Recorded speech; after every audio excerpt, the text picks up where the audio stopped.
Assalomu alaykum. Hop, raqohat turimizni bugun ikkinchi darsi. Bugungi darsda biz fa, to va lam alif harflarini yozishni o'rganamiz.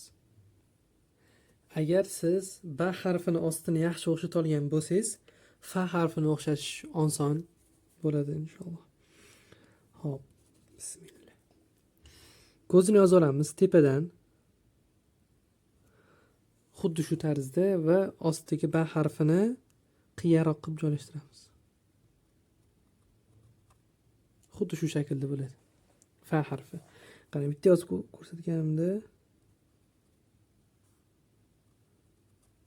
boshqa xat turidagi fa harflardan deyarli nima desa bo'ladi, farqi yo'q.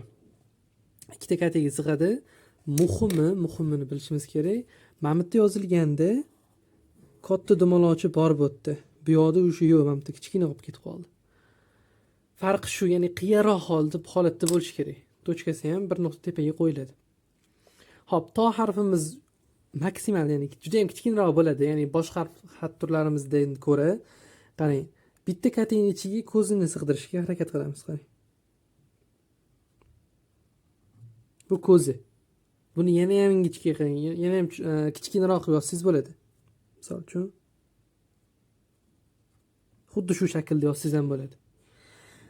Nimaga o'zi kichkinaroq yozganingiz ma'qul, chunki bu raqohat turi. Bunaqa katta qilib o'sha boshqa xat turiga tortib ketishi mumkin. Shuning uchun iloji boricha ko'z qismini kichkinaroq qilishingizga harakat qiling.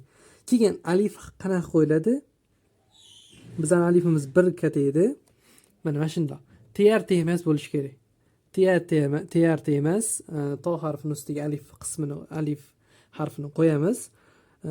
Tep qo'ysa nima bo'ladi desa, hech narsa qilmaydi. Lekin o'zini qonun qoidasi bo'yicha to harfini alif qismi bir-biriga yopishmay turadi. Xo'p, unaqa qiyin emas, xudo xolasa. Lam alif harfi. Alif yozamiz. Pastga suramiz bunaqa kichkinaga. Va yana bitta alif yozamiz. Xuddi shuni parallel qism qilib. Ko'rdingizmi? Osti qismiga kelsak, bu yerda yana bitta gap bor, qarang. Alif olib kelganingizdan keyin pastga yo'naltirib olsangiz bo'ladi.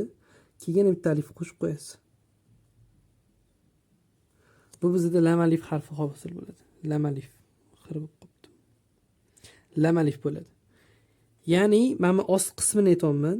Mana bunaqa yozganingiz ham bor. Ya'ni bunaqa ko'rinishda ham bor. Pastga shunchaki sudrab boradigan ko'rinishi ham bor. Tushunarli? Bu bizda lam alif harfi edi. Xo'p, uyga vazifa fa harfini, to va lam alif harflarini yozib ko'p mashq qiling. Oldin qaysidir daftaringizda juda ko'p mashq qiling. Mashq bo'lganingizdan keyin menga xuddi shu ko'rinishda, ya'ni fani o'zini, to va lam alif harfini o'zini 3 ta harfi yuborasiz, inshaalloh men tekshirib beraman. Assalomu alaykum.